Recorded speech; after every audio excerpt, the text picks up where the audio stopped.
മുഅ്മിനെ അല്ലാഹുവിനെ ഓർത്ത് മനസ്സിലാക്കണം. പെണ്ണുങ്ങളെ പൊതുപ്രവർത്തനത്തിന് ഇറക്കാൻ പാടില്ല, അല്ലാഹുവിന്റെ നിയമമാണ്. തന്റെ ഭാര്യയെ മെമ്പറാക്കേണ്ട ഹറാമാണ്, അല്ലാഹുവിന്റെ മുമ്പിൽ ഹറാമാണത്, ഹറാമാണ്. ജുമുഅ ജമാഅത്തിന് പള്ളിക്ക് കൊണ്ടുപോകണോ വേണ്ടയോ എന്ന് മാത്രമാണ് ഉലമാ ചർച്ച ചെയ്തത്. അതന്നെ വേണോ വേണ്ടേ? എന്നിട്ട് പിന്നെ നമ്മൾ ഇവരെ പുറത്തിറക്കണ്ട, അവർക്ക് വിഞ്ഞുകൾ ഉണ്ടാക്കണ്ട, അവർ വീട്ടുകളിൽ അച്ചടക്കത്തോടുകൂടെ മക്കളെ നോക്കി ഭർത്താവിനെ പരിചരിച്ച് നല്ലൊരു തലമുറയുടെ സൃഷ്ടിപ്പ് നടത്തേണ്ട ഉമ്മമാരാണ്. അവരെ നീ ഗോദയിലേക്ക് ഇറക്കല്ല, പൊതുപ്രവർത്തനത്തിന് ഇറക്കല്ല.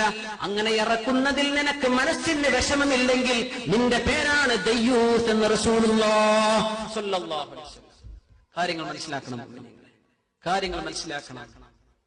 ഇസ്ലാമിന്റെ പേരിൽ ചെയ്യരുത്. നിങ്ങൾ മുസ്ലിം എന്നുള്ള പേര് മാറ്റിക്കോ, ഇസ്ലാമിന്റെ പേര് മാറ്റിക്കോ. ഇവിടെ മുസ്ലിങ്ങൾക്ക് എന്തെല്ലാം പരിപാടികളാണ്, നടന്നോട്ട്, ഒരു കുഴപ്പമില്ല. നമ്മൾ എല്ലാറ്റിനും ചെവി കൊടുക്കരുത്.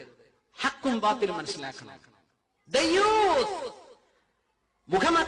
മുഖമക്കന ധരിച്ച് കയ്യും മുഖവും മുറത്ത് കാണിച്ച് ആണിനെ പോലെ റോഡിലൂടെ നടക്കാൻ പറ്റുമെന്ന് ആരാണ് ഇവിടെ നിയമം കൊണ്ടുവന്നത്?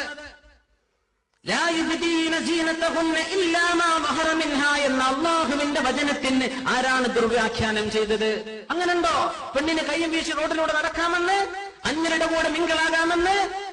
അവൾക്ക് പഞ്ചായത്ത് പ്രസിഡന്റ് ആകാൻ പറ്റില്ല മുഅ്മിനെ, അവളെ മത്സരിപ്പിക്കാൻ പറ്റില്ല മുഅ്മിനെ. ഇത് എന്റെ മുഅ്മിനീങ്ങളോട് ഞാൻ പറഞ്ഞില്ലെങ്കിൽ അല്ലാഹു എന്നോട് ചോദിക്കും. ഇങ്ങനെ ഒരു സ്റ്റേജിലെത്തിയിട്ട്